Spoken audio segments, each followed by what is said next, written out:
안녕하십니까. 조갑제 TV 시청자 여러분 안녕하십니까. 오늘은 귀한 분을 모셨습니다. 신원식 전 합참 차장이십니다. 예비역 육군 중장이십니다. 여기까지 오셔서 대단히 감사합니다. 아닙니다. 저 대표님 항상 존경해 왔는데 제가 무슨 강연을 하거나 세미나 발표할 때는 꼭 찍어서 이 조갑제 TV에 많이 올려주셨는데 예. 오늘 뭐 스튜디오는 이렇게 처음으로 와봤습니다. 감사드립니다. 스튜디오가 굉장히 초라하죠.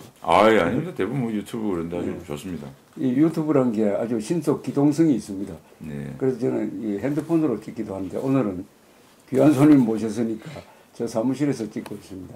우리 신원식 장군께서는 제가 3, 4단장, 이 백골부대죠. 네, 백골부대 3, 4단장 할 때 그 강연 초청을 받고 가서 처음 배웠습니다. 2011년인데 그 뒤에 수방사령관 하시고 합참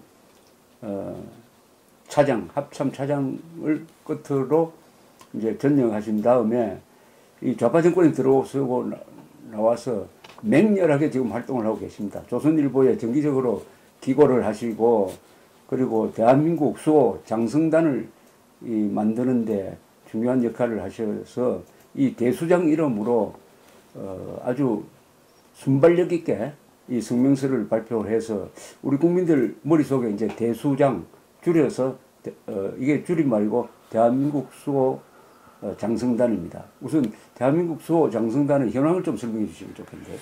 예, 대한민국 수호 예비역 장성단, 그래서 줄임말로 너무 기니까 대수장 뭐 이렇게 저희들은 통칭을 하게 되었습니다.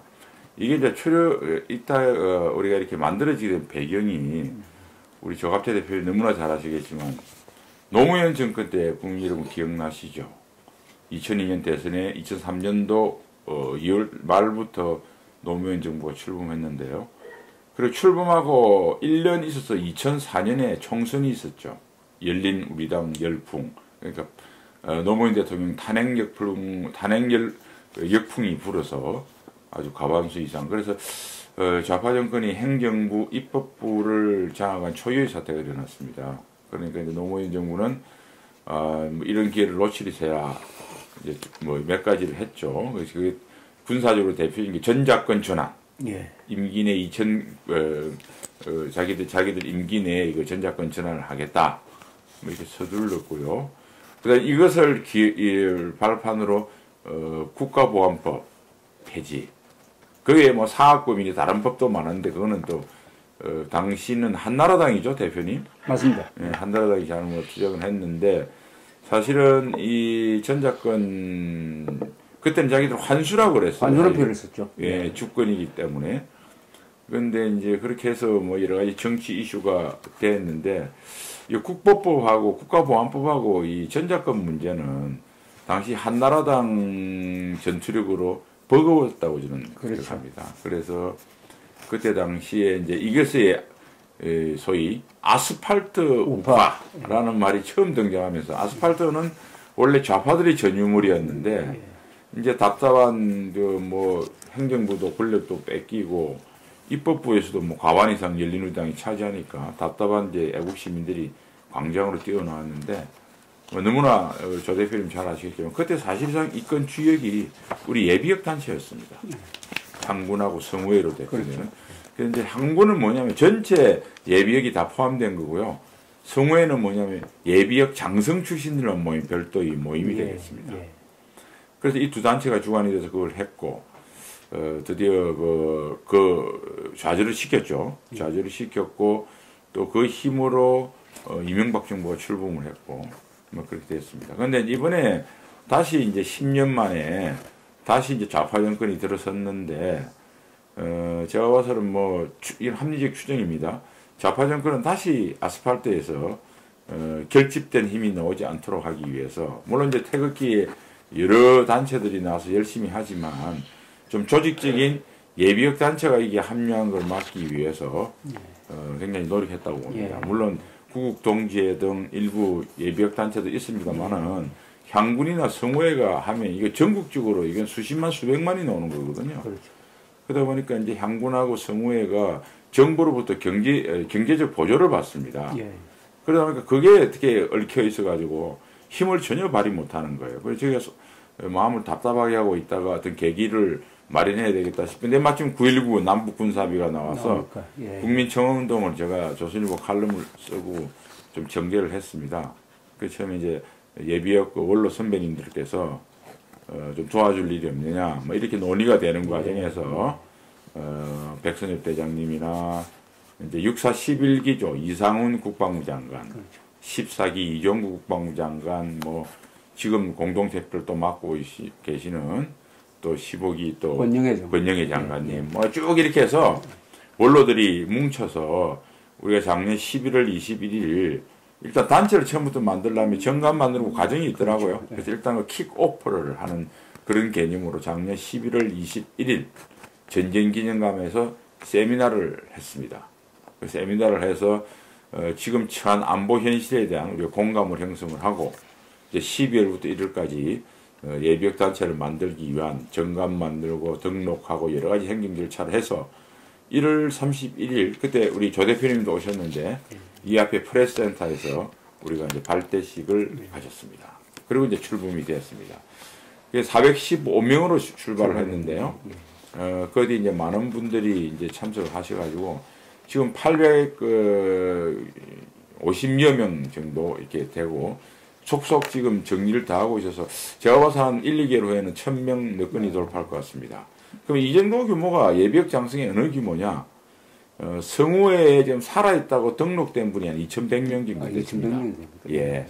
근데 그 중에서 한 500명에서 600명 사이가 뭐 연락처는 있는데 연락이 잘 안 됩니다. 왜냐하면 해외에 나가 계시거나 요즘 이제 고령화 시대가 되다 보니까 너무 연로하셔가지고 병상에 계시는 분들이 굉장히 많고 병상에 안 계시더라도 댁에서 여러 가지 노인성 질환 때문에 기동이 굉장히 불가능하고 조금 뭐 정상적인 좀 이렇게 정신 차세도 안 되시는 분도 계시고 뭐 그래서 실제로 한 1,500명 정도가 예 제대로 하는데 그동안 하여튼 뭐 이거 아직 참석을 좀 늦게 점유하는 것은 개인적인 사정들이 좀 다 조금씩 있어요. 그래서 그렇게 됐는데 아마도 이제 계속 확장 인로가 되고 자 이제 저희들이 이렇게 되니까 아까 말씀드린 성우회라는 데서 뭐 작년부터 시작해서 아예 저희가 거의 뜻을 같이 합니다. 예, 성우회도 여러분이 이제 성명서를 저희하고 비슷한 걸 냈는데 좀 저희가 9.19 군사합의 때문에 주목을 받고 출발하다 보니까 성우의 성이 좀 언론에서 안 다뤄져서 그러는데 이제 성우회는 저희의 뜻을 대부분 같이 하고요. 향군은 잘 아시다시피 작년에 뭐 향군 회장의 개인적인 성향 때문에 그런지 이게 뭐 문재인 정부의 서포터즈 비슷한 행동을 하다가 굉장한 비판을 받고 비판이 있었군요. 엄청났습니다. 뭐 앞에 가서 계속 애국 예비역 단체가 집회를 하고 그분이 사실은 동네까지 가서 그러니까 아주 이제 그래서 그분이 또 미국에 갔다가 최근에 들어보니까 아주 봉변에 가까운 거부를 당했다고 그러더라고요. 그래서 이제 중립으로 왔다가 최근에 몇 개 사례는 또 정부의 잘못을 질책하는 성명까지 발표했더라고요. 그래서 뭐 저희들이 목표는 그렇습니다. 뭐 열심히 해서 어게인 2005년인가요? 다시 아스팔트에 군복 입고 나라를 지키고 그 임무가 끝났지만 다 아스팔트에 지키겠습니다. 그 다음에 이제 국민 여러분 하나 이해하셔야 되는 게 현역들은 쉽게 못 움직입니다. 그렇죠. 노무현 정부 때도 언론 자유가 없죠. 예, 그리고 이제 당연히 뭘 이해하셔야 되냐면 일반 공무원도 상명하복이지 않습니까? 그렇죠. 예. 그러니까 자기가 뭐 정부에 반하는 걸 공식적으로 하면 그 직장을 간두어야 됩니다. 그런데 군인은 거기에 그 정도가 아닙니다. 명령불복종 가장 강력한 군법을 받아야 돼요. 그렇죠. 그런 여건이 실제로 있다고 보고 그때 노무현 정부 때도 현역들은 조용했어요. 그렇죠. 예비역들이 떠들어졌습니다. 그러니까 예비역들이 떠들어지고 시민사회 같이 하게 되면 현역들도 용기를 내는 구도다. 달라질 수 있죠. 예, 우리가 옛날 톰 크루즈인가요? 그 영화는 어퓨 굿맨이라고 있죠. 맞습니다. 어퓨 굿맨을 받아들일 수 있는 문화적 생태계가 조성이 돼야. 그렇죠. 그래야 어퓨 굿맨이 많아진다. 싱글러브는 그냥 놓은 게 아니고 미국적 애국적 분위기가에서 나올 수 있다. 뭐 이런 생각을 하시고 많이 도와주시기 바라고. 말이 좀 길은데 한 가지만 더 말씀드리면, 그래서 이제 2월 8일부터 2월 8일부터 예, 저희들 유튜브를 만들었습니다. 아, 예. 그래서 이제 하다 보니까 저희 홍보가 부족해서 제목이 뭡니까? 그 장군의 소리, 장군의 소리. 예, 보이스 오브 제너럴인데요. 잘 지었는데요. 장군의 소리. 예, 그래서 이제 뭐 그게 사실은 다른 그것도 있었지만 보이스 오브 아메리카라든지 뭐 보이스 오브 프리덤이라든지 이것도 해외에 조금씩 영어에서 보내거든요. 그래서 뭐 국내도 있지만은 또 미국적이나 또 세계에 대한 어떤 그것도 고려를 해서 좀 익숙한 이름으로 적었는데 한국에서는 뭐 장군들만 하느냐 이래서 조금 거부감이 있다는 의견도 있는데 제목을 잘 그럼 앞으로 좀 보이스 오브 제너럴스 S가 붙습니까? 예. 네. 그는 VOG네. VOG입니다. 아, 예. 그러니까 장명 잘한 것 같아요. 2차 세계 태평양 때는 보이스 오브 프리덤에 가서 일본군들을 막 했잖아요. 그리고 이제 요새는 보이스 오브 아메리카가 미 의회 방송으로서 많이 오는데 어쨌든 그래 지난주까지 한 1,500명밖에 안 됐습니다. 우리 내부. 그러다가 이제 애국 유튜브에 적극적으로 알리고 도움을 요청해서 지금 3만 회가 됐는데 애국 국민들이 이렇게 생각하시면 됩니다. 여러분들 옛날에 훈련받고 전투할 때 남자분들은 군대 가실 때 탄창에 탄알을 집어넣지 않습니까? 예. 그리고 탄알을 끼워가지고 총을 쏩니다. 근데 지금 우리가 아스팔트 우파로 본격적으로 몇 명 나가서 이래서 파괴력 없게 하는 게 아니라 정말 이 조직이 조직화돼서 저희 예비역 장군들 몇백 명이 아니라 정말 우리 뒤에 많은 예비역 연간장교, 위관장교 또 병사놓은 전형한 사람들 애국심 이렇게 좀 조직을 하려고 그러면 총알이 있어야 되거든요. 그 총알은 뭐냐면 여러분의 구독입니다. 구독과 조회. 예, 그렇게 하면 이게 어떤 문제냐면 예를 들어 저희가 이제 뭐 1,000명이 막 거의 900명 가까운 예비역 장군이 했는데 이게 이 열었던 유튜브의 구독수가 또 영향을 많이 끼치거든요. 그렇죠. 예를 들면 현재 국방부에 있는 현역들이나 청와대에 있는 그 문재인 정부의 이런 좌파들이 볼 때 아니 뭐 이렇게 그 구독수가 작으냐. 그러면 괜히 열어서 이게 유튜브를 안 하는 일만 못하게 되는 겁니다. 물론 컨텐츠도 중요하고 지들 잘 만들겠지만 국민 여러분의 성원이 있어서 예컨대 이게 10만, 20만, 30만, 40만이 되면 그렇게 하고 그 힘으로 가지고 아스팔트에 가을에 넣으면 세상 바꿀 수 있습니다. 지금 구독수가 3만이라고 그랬습니까? 예. 3만. 그런데 단기간에 많이 오른 겁니다. 그러니까 지난주 금요일까지 2,000회가 안 됐는데. 근데 왜 갑자기? 제가 이제 그래서 이걸 주로 이제 운영하시는 분이 김형철 장군님이라고 공군산학교 나오시는데 공군 중장이시죠. 그분이 이제 운영을 했는데 우리가 기대하는 것보다는 이게 잘 홍보가 안 됐더라고요. 그래서 이제 그래도 이제 제가 예비역 장군들 중에서는 얼굴이 그래도 이제 제일 많이 좀 나온 편이니까 우리 대수장이 홍보를 많이 하셨군요. 회사에서 전 애국 유튜브에 제가 우리 대수장 전략회의에서 신장군이 한 바퀴를 돌아라. 또 마침 5월 4일날 북한이 미사일을 쏴줘가지고 그렇죠. 굉장히 핫 이슈가 됐습니다. 그래서 뭐 북한에게 뭐 김정은한테 고맙다는 의미가 아니고 이상하게 전달됐는데 어쨌든 그게 계기가 돼서 마치 방송 수요도 있고 해서 제가 이렇게 쭉 이렇게 한 바퀴 돌면서 적극적으로 했는데 다행히 애국 시민들이 우리 국민들이 뭐 거의들 딱한 사정을 잘 이해를 해주셔가지고 많이 해주시는데 근데 뭐 그 유튜브들 구독하는 회차를 다 합치면 몇백만 되는데 그 일부만 하시는데 혹시 안 하신 분들 일단 구독 눌러주시고요. 저희 한 17개 정도 컨텐츠를 올려놨거든요. 앞으로는 본격적으로 더 높일 겁니다. 그래서 좀 봐주시면 최소한 하루에 하나씩은 올려야 됩니다. 근데 그게 이제 그렇게 하려고 그래서 이제 어제는 제가 미사일에 관련돼서 한 30여 분짜리 올렸고 올해는 오늘은 이제 전쟁사에 관련된 이야기를 좀 올렸는데 뭐 하여튼 열심히 노력하겠습니다. 하여튼 장군들의 소리가 아니고 장군의 소리죠. 우리는 장군의 소리인데 미국으로 할 때는 장군들의 소리죠. 장군들의 소리. 제너럴스.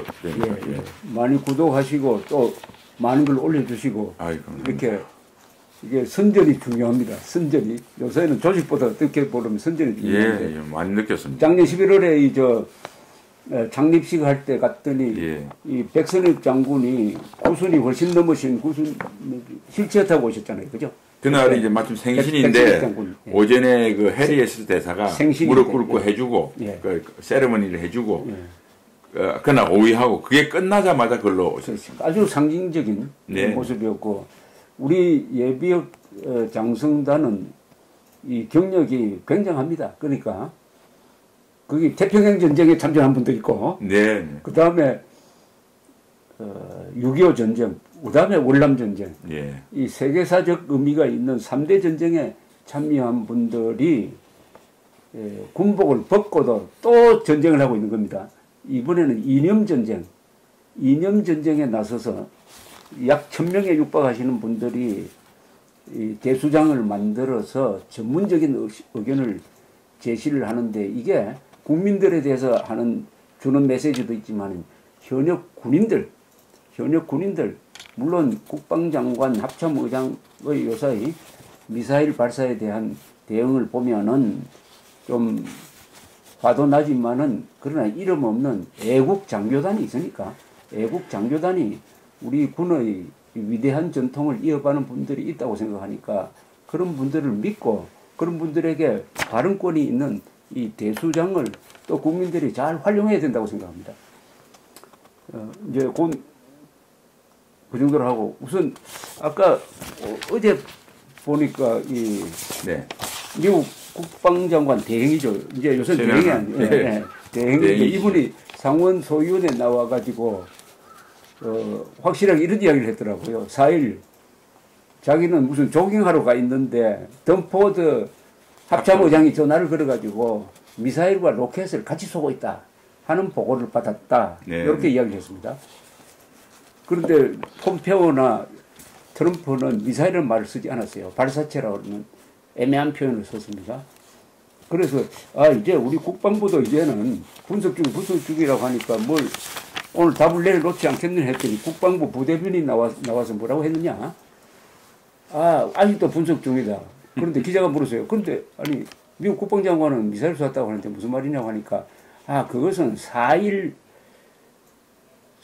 현재로 쏠 때의 이야기고 지금 뭐 분석 결과를 이야기하는 건 아니다. 이렇게 이야기를 했어요. 그러니까 기자가 토를 달았어요. 아니 4일에 미사일을 쐈다고 판단됐는데 지금 또 4일이 지나서 그 말을 계속 반복했으면 미사일로 본다는 건데 무슨 소리냐고 이렇게 토를 달았는데 참 기가 막힙니다. 그죠?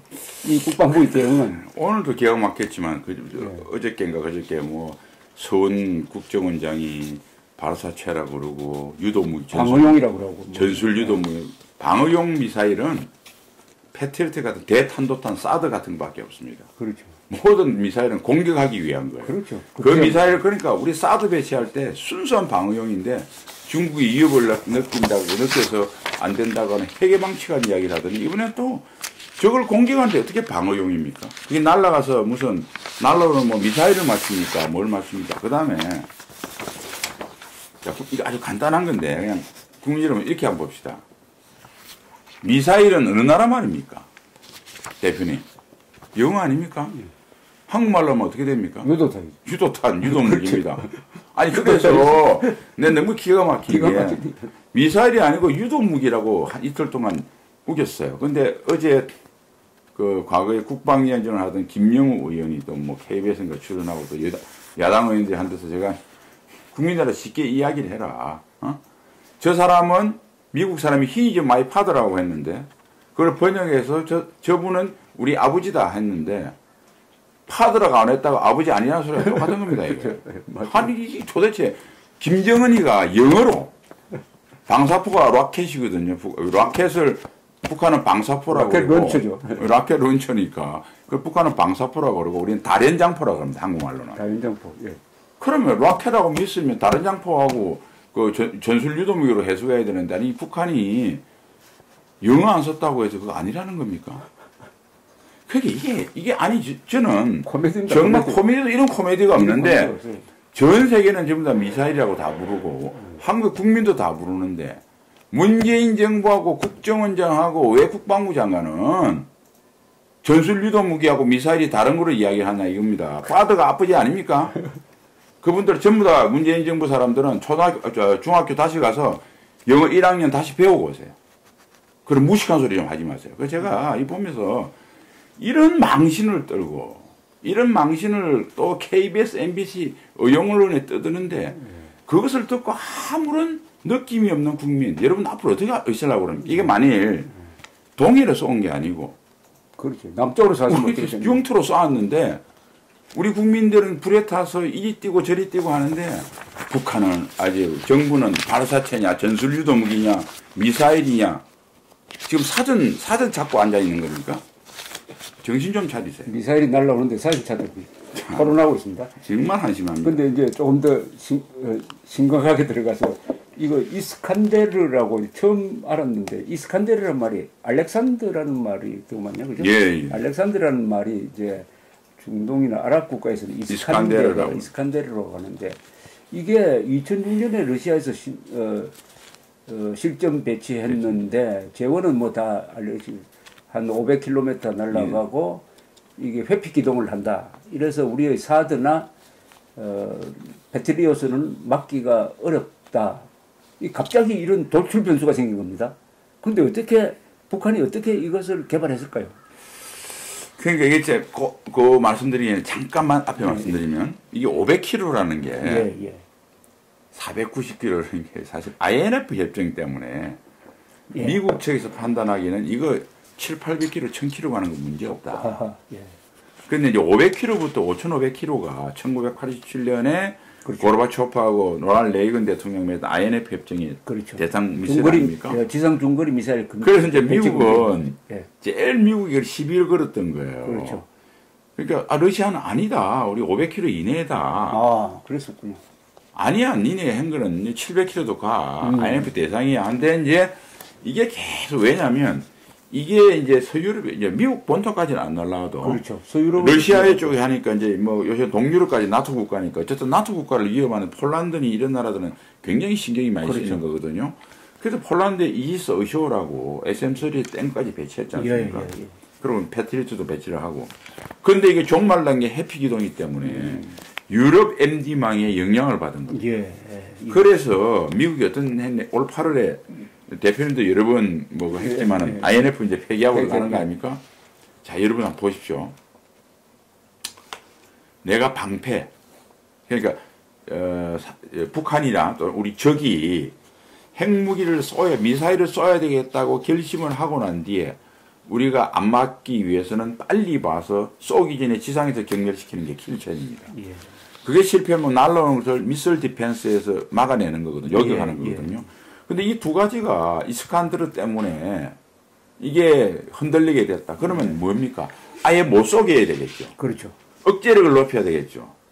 그래서 미국이 INF를 탈퇴하는 거예요. 그러니까 이제는 막기도 힘들고 먼저 봐서 고쳐라 부시기도 힘드니까 아예 네가 나한테 한 발을 쏘면 너는 대로 받고 말로 준다. 그러니까 벌리지 마라. 그러니까 우리도 똑같은 겁니다. 우리도 삼축 체계라고 KMPR, 그러니까 쏘기 전에 억제하는 것, 그 다음 킬체인, 억제가 실패해서 북한이 쏘겠다 결심하면 미리 부셔버리는 거 지상에서. 그 못 부신 미술이 날라오면 공중에서 요격하는 거. 이게 돼 있는데 킬체인과 KMD가 어려워진 거예요. KMPR을 높여야 됩니다. 그런데 한국이 갖고 있는 재래식 가지고는 완전성이 보장이 안 되니까 지금 있는 미국의 해구산, 한반도에 대한 해구산을 더욱더 높여야 되겠죠. 그럼 어떻게 해야 되겠습니까? 한미동맹이 더 강해져야 됩니다. 그 다음에 우리가 만드는 KMPR은 미국으로부터 레이저 기술이나 뭐나 기술 이전이 불가피한 게 많아요. 즉, 억제는 북한이 못하게 된 핵심은 한미동맹 강화에 있습니다. 문재인 정부가 어떻게 합니까? 억제를 더 약화시키죠. 이것 때문에 킬체인 KMD가 안 되죠. 알가 벗겠다는 소리입니다. 한미연합선에 바꾸고. 전작권하고. 그래서 이제 북한, 원질문으로 돌아와서 북한이 이걸 어떻게 해독했느냐는 거는 정확하게 알 수는 없습니다만은, 북한, 이제, 제가 봐서, 이거는 뭐 함직 추정입니다만은, 푸틴이 그냥 또 러시아가 막 통째로 이걸 주지는 않았을 거예요. 어딘가 입수를 했겠죠. 제3국을 통해서 줬습니다. 그러니까 이제 1990년 중반에 개발하기 시작해서 10년 만에 개발해서 아까 대표님 말씀한 대로 2006년도에 실전 배치한 거로 아르메니아라든지 최근에 시리아에도 또 이걸 보냈다는 거 아닙니까? 예. 그래서 이제 그 알-아사드 정권을 보호하기 위해서 그런 과정에서 나왔을 수도 있고. 근데 이 미사일은 물론 재래식 탄두를 다는 방법도 있고 핵폭탄을 다는 방법이 있는데 북한은 핵탄두용이겠죠? 러시아도 핵탄두용입니다. 핵탄두용입니다. 아, 왜 그러냐면 그 500km 날아가는데 물론 이제 뭐 방사포 이런 것도 있고 비행기에 가서 떨어뜨릴 수도 있고 값싼 게 많은데 이렇게 비싼 것을 여러분 500km짜리에 얼마나 들을 것 같습니까? 막 착하면 우리 뭐 105mm 포 이러면 155mm 이런 거 이제 일반 군의 포병안이 잘 모르시니까 대포 있죠, 대포. 대포 한 두 알. 수류탄으로 치면 그게 빠르겠네요. 한 10개 정도 실라. 그걸 가지고 뭘 비싸게 하겠어요. 그러니까 이렇게 생각하시면 됩니다. 국민 여러분. ICBM 10,000km 이상, 5,500km 이상 ICBM인데 ICBM은 무조건 핵무기만 씁니다. 그게 수백억, 수천억짜리인데 거기다가 그거 10개 달고 가겠어요? 그렇죠. 가봐야 뭐. 수류탄 달고 가지는 않겠죠. 수류탄 가, 그 다음에 ICBM 이렇게 날아가면, 이거는 핵폭탄이라고 하는 것은 정확하게 무슨, 어느 빌딩에 몇 층 안 떨어뜨립니다. 그냥 유효폭탄에 떨어뜨리면 되는 거 아닙니까? 그렇죠. 근데 그걸 떨어뜨리면, 아니, 수류탄이 그 지하철 옆에 떨어질 수도 있고, 센트럴 파크에 떨어져서 아무도 안 죽을 수도 있는데, 갈 리가 없죠. 핵폭탄입니다. IRBM. 3,000km에서 5,500km까지 중거리도 마찬가지입니다. 준중거리도 다 마찬가지입니다. 그런데 이제 1,000km 이하의 단거리 미사일 중에서 막 쏘는 것들이 있잖아요. 스커드 같은 거죠. 예, 그런 것들은 화학탄도 달고 재래식탄도 달 수 있어요. 그러나 이스칸데르급 이렇게 비싸게 한 것은 뭐 때문에 하겠습니까? 한반도 대한민국을 위협하기 위한 핵투발수단. 핵 공격용이다. 예. 스카드는 잠깐 비교. 스카드는 액체를 주입하거든요. 그러니까. 그 다음에 그게 이제 RFNA 계열로 적연질산을 스크드하고 노동이 싣습니다. 무수단은 UDMH라는 연료를 싣는데 이 연료들은 독성이 강해서 넣었다면 쏴야 됩니다. 놔두면 다 부식이 돼요. 그 다음에 휘발성이 강해서 덜컹덜컹한 길을 못 가요. 그러니까 어떻게 하겠습니까? 자, 김정은이가 야 미사일 쏠 준비해. 그럼 주둔지에서 나오겠죠. 지하에서. 연료차는 별도로 가고 그 다음에 사격진지는 다 야외입니다. 왜냐하면 이게 수직 발사를 하거든요. 그러니까 지하에서 쏠 수가 없어요. 완전히 평진 야지에서 이렇게 미사일을 탁 쏩니다. 그러니까 이게 딱 도착하면 주둔지에서 여기까지 오는데 대표님 한 20분 정도 걸릴 거 아니에요? 10분, 20분. 그렇죠. 보통 그런 거리에 있습니다. 발사진지가. 얘네들 그 주둔지에서. 그러면 전료 주입에 40분이 걸려요. 그럼 일단 1시간이 지난 겁니다. 그리고 이제 발사되고 무전기 받고 1, 20분 지 통제하면 대개 80분에 날아요. 그러니까 우리가 예를 들어서 정찰 자산이 미사일 정도 쏠 정도로 위기가 되면 사실 전시에 가까운 위기니까 우리도 지금보다 훨씬 많은 정보 감시 대세가 강화가 돼서 많은 장비가 있거든요. 교행이 우리 검찰 자산이 정찰 자산이 주둔지에 나올 때 봤다. 그러면 80분의 시간이 있겠죠. 그렇죠. 그 중간에 봤다면 얼마? 그러니까 최소한 못해도 요 연료를 주입하는 거는 아무리 우리가 조금 감시가 놓쳐도 최소 40분의 시간이 있습니다. 그러니까 이게 우리가 킬 체인이 킬이 죽인다는 거 아닙니까? 체인은 뭐냐면 죽이기 위해서 이 태를 죽이기 위해서 보고 때리는 수단하고 지휘 통제하는 수단이 있겠죠. 그래서 이게 감시 타격 지휘 통제라고 그럽니다. 이게 체인처럼 리얼타임 되는 것을 킬 체인이라고 해요. 그러니까 그걸 보고 이렇게 하면 결심하고 또 비행기가 우리 뭐 비행기가 때릴 수도 있고 가서 때릴 수도 있고 탄도미사일 한 5 내지 7분 현무투가 날아갈 수도 있고 어쨌든 40분에 해결할 수 있거든요. 상당 부분 쏘기 전에 해결할 수 있었던 겁니다. 스커드는. 근데 이게 불가능해졌어요. 고체 연료이고 이동식이니까. 유임 안 아니고 그러니까 이스칸데르는 그러니까 고체 연료고 처음에 고체 연료입니다. 그다음에 이동식. 이동식이고 그러니까 아니 다른 스커드도 이동식이에요. 그러니까 일단 전료 주입 시간에 주둔지 빠져나와서 전개하는 데 한 3, 40분 걸리죠. 그러니까 과거에 80분의 시간이 반으로 줄은 겁니다. 그러니까 이거는 뭐 불가능하다고 이야기하기는 어렵고 굉장히 어려워졌다. 이번에 영국의 맥스웰인가 하는 이 미사일 전문가가 아주 전문적인 이야기를 했더라고요. 그 사람은 이번에 쏜 미사일의 궤적을 추적하니까 그 고도가 뭐 50km 요쪽인데 요 고도는 우리가 가지고 있는 사드와 패트리어트 미사일이 도달할 수 없는 그 고도대를 날아갔다. 네. 이런 표현까지 했더라고요. 정확하죠. 왜냐하면 패트리어트가 22km 요격 고도입니다. 예. 최고 요격 고도가요. 예. 그 다음에 이제 사드가 40에서 150이거든요. 예. 요거는 조금 설명을 기왕 나왔으니까 예, 이제 예. 군사 설명하면 미사일은 무조건 수직 상승을 합니다. 예. 이 상승 단계를 부스터 단계라고. 부스트를. 예, 부스트. 예. BOOSTR 부스트. 부스트를 합니다. 그 최고 고도에 오르면 이게 수평 비행을 합니다. 예, 예. 여기 인터미디엇 중간 단계. 예. 중간 단계를 거칩니다. 그 다음에 터미널 떨어지는 걸 종말 단계라고 해요. 예, 예, 예. 상승, 중간 단계, 종말 단계. 이렇게 이제 이루어지는 건데, 자, 참고로 100km를 기준으로서 그 밑으로는 대기권, 그 위에는 상층권이라고 합니다. 상층권을 이해를 하시고, 그 다음 미사일은 사거리의 4분질이 최고 고도를 형성합니다. 예. ICBM 미국까지 가면 4분질이 2,500km죠. 그 다음 그만큼 고도가 올라가죠. 그렇지. 그런데 이제 이것을 ICBM은 되도록 딱 맞게끔 가겠죠. 예. 그런데 이제 예를 들어 노동 같은 걸 북한이 고각 발사를 했지 않습니까? 예, 예. 최대한 고각 발사를 하게 되면 사거리의 3분의 1, 그러니까 1,300km 되는 노동 미사일이 한 400여 킬로 정도의 고도를 형성할 수가 있죠. 그런 ICBM 같은 경우는 일부러 고도를 높여가지고 거리를 좁힐 필요가 없으니까 이렇게 됩니다. 그래서 자 이제 미국을 기준으로 하면 이거 어떻게 하냐면 중간 단계에서 제일 첫 번째 요격이 미국은 대서양을 통해서든 태평양을 통해서든 대개 미국 본토는 서부 동부 틀리지만 그냥 10,000km로 보면 평균이 됩니다. 2,500km가 아니겠습니까? 그래서 2,000km에 때리는 걸 GBI라고 합니다. 이게 제 1차 요격을 해요. 미국 같은 거. 이게 알래스카와 캘리포니아에 있습니다. 이 진지들이 44개 포대가 진지가 있는데 그 다음에 두 번째 때리는 게 우리가 잘 아는 SM3 이지스함에 배치가 되어 있는 한국은 SM2, 일본은 SM3인데 우리는 SM2였습니다. SM3 사면 미국 MD에 가입하고 중국 자극한다는 해괴망측한 논리로 2000년 중반에 그런 선택을 했어요. 그 SM3가 90에서 365km. 고 요새 이제 일본에 배치한 SM3 블락2라고 그걸 SM3는 배에 실는 거고요. 배에 실는 걸 떼다가 지상에 실는 걸 이지스 어쇼라고 합니다.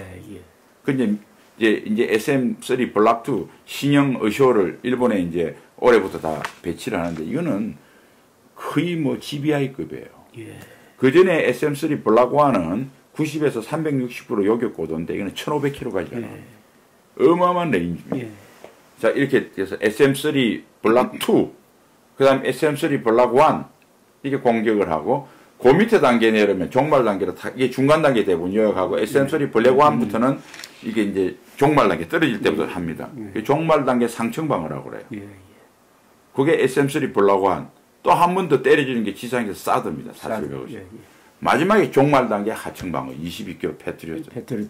이게 구상이 쫙 돼. 이게 이제 글로벌 미슬 디펜스망입니다. 그런데 한국은 이런 망을 할 수 없는 게 하층방어밖에 없어요. 왜냐하면 사거리가 500km인데 중간 단계 요격 2, 3분 만에 올라가는데 그건 뭐 죽었다 깨도 요격이 안 돼요. 그러니까 적어도 사드가 40에서 150이라고 하지만 제가 봐서 한 7, 80km 이상에서 고도에서 요격하게 되다니 어려울 겁니다. 남쪽 지역에 배치된 것들은 이제 사거리가 북한께 길어질 거 아닙니까? 한 6, 700km 날라오니까 한 100km에서도 할 수 있을 거고. 그러나 수도권에 배치하면 빠듯하게 40km에서 최적으로 고도를 맞출 수밖에 없을 거예요. 이게 아까 말씀하신 대로 이제 50km를 비행을 하면 사드에는 걸립니다. 사드에는 걸릴 수 있어요. 그런데 이게 중요한 게 아까도 말씀드린 중간 단계 요격이 한국에 불가능하다고 그랬죠. 그러니까 종말 단계밖에 할 수 없습니다. 이 중간 단계 40km로든 50km로든 그거는 아마 북한이 예를 들어서 평원선 정도에서 쏘았다고 그러면 우리가 그 발견하고 중간 단계쯤 되면 북한 지역으로 오고 있을 수도 있어요. 그렇겠죠. 그러니까 결국은 종말 단계거든요. 그래서 종말 단계 변칙 기동이 여기 핵심 포인트입니다. 왔다가 솟아올라 버립니다. 예. 그리고 마지막에 탕 떨어지면 수직으로 떨어지죠. 수직으로 엄청난 속도로 떨어집니다. 예. 그러면 이게 똑같이 이렇게 생각하시면 우리는 앞에서 달려나가서 공을 칠 수가 없어요. 예. 그러니까 타석에 들어서 있는데 그렇죠. 타자 손을 이제 떠난 투수 손을 떠난 이게 투수 폼이 동일합니다. 커브를 던지나 슬라이드나 직구나 이게 제일 무서운 거 아닙니까? 똑같았는데 이게 직구인가 싶은데 갑자기 여기서 공이 뛰어오른다든지 핀다든지 하는 변화구를 내가 칠라는 거기서 하는 게 중요해요. 예, 그렇죠. 미리 변화해봐야 미국같이 먼 데는 미리 몇 군데 때릴 수 있으니까 좋은데 그런데 그런 의미가 있다. 이걸 국민 여러분들 이해를 하시고 그 다음에 대개 이 속도 이제 미사일이 날아가는 속도하고 탄도미사일 속도하고 이게 서로 상관관계가 중요한데 만일 탄도미사일 날아가는 공격용 미사일보다 방어용 미사일 속도가 훨씬 빠르면 어떻게 되겠습니까? 사실은 아무 때나 쏴도 돼. 그렇죠. 계산이 물론 계산해야 그렇죠. 되겠지만 큰 계산은 그렇죠. 수능에 따라가면 되니까. 그렇죠. 그런데 대개 이 공격용 미사일은 속도가 더 높아지는 측면이고 이 방어용 미사일은 여러 가지 재고, 파괴 이렇게 때 속도가 늦습니다. 비슷하거나. 근데 아까 말한 이스칸데르 급은 10마 10으로 내려오거든요, 마지막에. 패트리어트는 7 내지 8입니다, 막. 그거 어떻게 하느냐. 이거는 미사일이 이 궤도를 확인해서 우리가 쏴서 중간에 만나서 폭발하는 거예요. 따라가서 때리는 게 아니고 그렇죠. 앞에서 부딪히는 겁니다. 그런데 부딪히는 내가 속도도 느린 내가 여기서 변칙구를 하면 계산이 안 되는 것이죠. 그래서 지금 말씀하시는 거를 종합하면은 이게 뭐 발사체냐 미사일이냐 이런데 논쟁점이 가 있는 사이에 정작 중요한 거 완전히 우리가 이 전략 환경이 바뀌는 그런 어떻게 보면은 결정적 무기를 시험을 한 건데 그러면은 여기에 대한 전 국민적인 관심이 쏟아져야 하고 그다음에 청와대 국방부 국정원 그리고 여당이 앞장서 가지고 여기에 대한 대책을 내놓아야 하는데 이건 전혀 없습니다. 그죠? 오히려 감사주기 바쁘면 감사주는 것도 뭐 김정은이가 감사 달라고 해서 감사주는 것이 아니라 우리가 알아서 북한은 미사일 쐈다고 유도무기라고 이야기를 했는데 우리는 유도무기 아니라고 하는 이런 허황되고 코미디적인 이야기가 나오면서 정작 제일 중요한 것은 빠져버렸습니다.